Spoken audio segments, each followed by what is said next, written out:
तो दोस्तों आज इस वीडियो में डिस्कस करने जा रहे हैं कि डायरेक्ट एड्रेसिंग मोड और इनडायरेक्ट एड्रेसिंग मोड में डिफरेंस क्या होता है। डायरेक्ट एड्रेसिंग एंड इनडायरेक्ट हम बात कर रहे हैं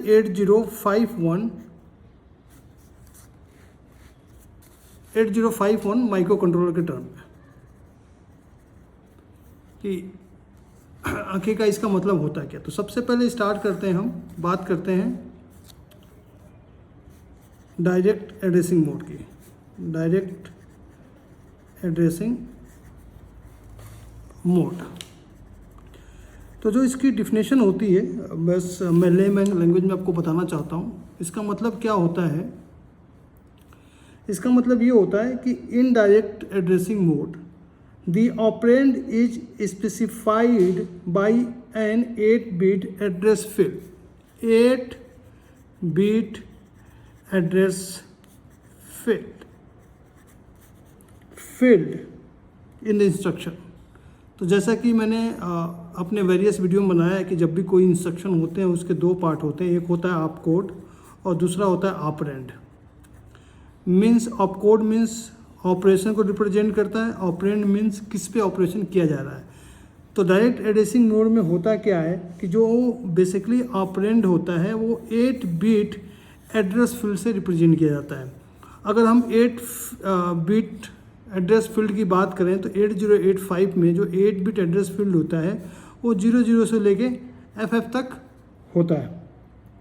ठीक है, इसमें कंडीशन क्या है कि only the lower 128 bytes of the internal data RAM and SFR can be directly address by using a single byte address. कहने का मतलब है कि इसमें जो भी ऑपरेंड होगा वो 8 बिट एड्रेस फील्ड से रिप्रेजेंट किया जाएगा। जैसे मैं एग्जांपल लेता हूँ, मूव A30H। अब इस 33H की बात करें तो ये बेसिकली 00 से FF के बीच में आएगा। ठीक है, अब इसका मतलब ये होता है कि 33 ये बेसिकली इंटरनल फील्ड या इंटरनल रैम या एड्रेस फील्ड को रिप्रेजेंट कर रहा है। इस पे जो डेटा होगा वो 1 किलोमीटर में मूव हो जाएगा। कहने का मतलब है कि ये हो गया 002 FF। ठीक है, मान लीजिए यहाँ पे 32H है, यहाँ पे 33H है, यहाँ पे 24H है।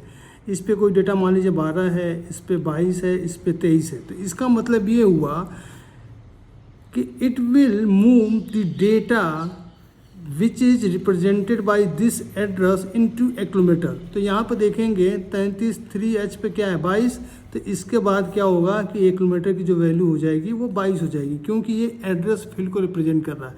अगर यहीं हैश होता 33H तो ये डेटा को रिप्रेजेंट करता।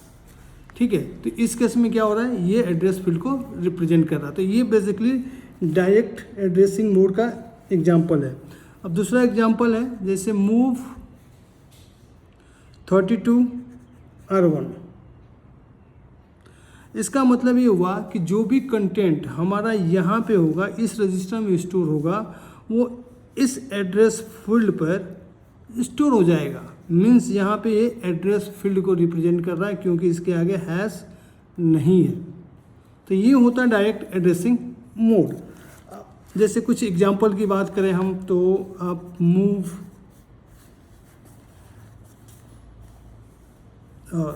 ऐड ये डायरेक्ट RN हो गया। ओके, मूव RN A हो गया। तो ये बेसिकली डायरेक्ट एड्रेसिंग मोड के एग्जांपल हैं। अब बात करने जा रहे हैं इनडायरेक्ट एड्रेसिंग मोड में। इनडायरेक्ट एड्रेसिंग मोड में होता क्या है, इनडायरेक्ट एड्रेसिंग मोड, इसमें होता क्या है, the instructions specifies a register which contain the address of operand. Both internal and external RAM can be indirectly addressed. तो इसका मतलब ये हुआ कि इसमें जो ऑपरेंड होता है या जो भी रजिस्टर इसके साथ यूज किया जाता है वो बेसिकली ऑपरेंड के एड्रेस को कंटेन करता है। यहाँ पे ऑपरेंड जो होगा, जो भी एड्रेस होगा वो 8 बिट एड्रेस हो सकता है, 16 बिट एड्रेस भी हो सकता है। मतलब अगर इंटरनल रैम की बात करें तो इसकी रेंज होती है 00 से FF तक। अगर एक्सटर्नल रैम की बात करें तो उसकी एड्रेस होती है 00 से 4 टाइम F तक। तो इसको बोलते हैं इंटरनल, इसको बोलते हैं एक्सटर्नल। तो इसमें क्या है बेसिकली, मैं आपको एग्जांपल समझाता हूँ, तो एग्जांपल से इजीली आपको समझ में आएगा। जैसे हमने लिखा मूव A,R7, इसका मतलब ये हुआ, ये बेसिकली इनडायरेक्ट एड्रेसिंग मोड का आप एक कह सकते हैं पहचानने का तरीका भी है। इसका मतलब ये हुआ कि R7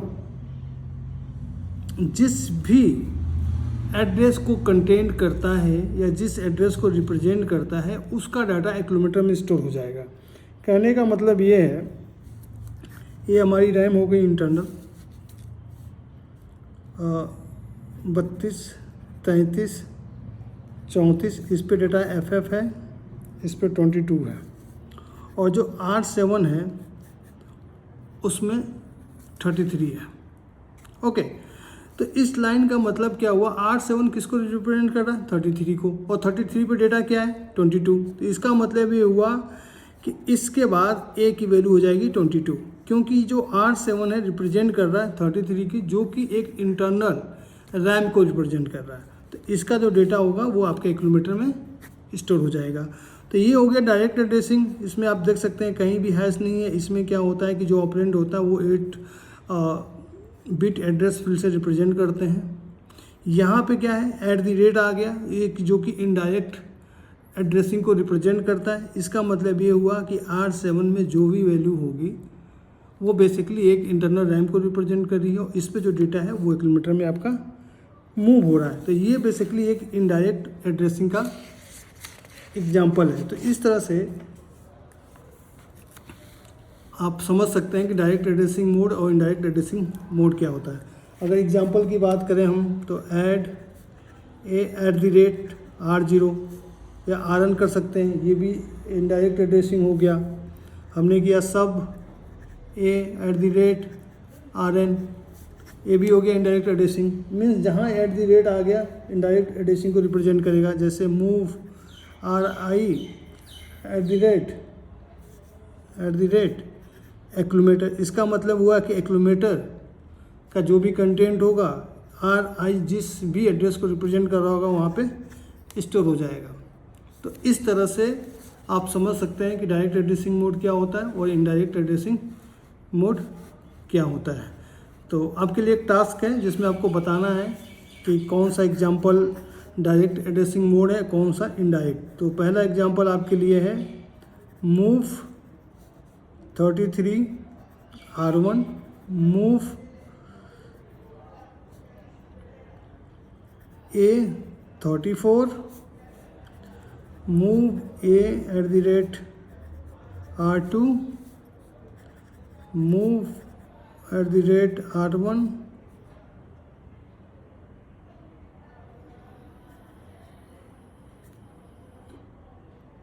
R2। तो ये हो गया डायरेक्ट एड्रेसिंग मूव और indirect addressing move. So thank you for watching this, thank you.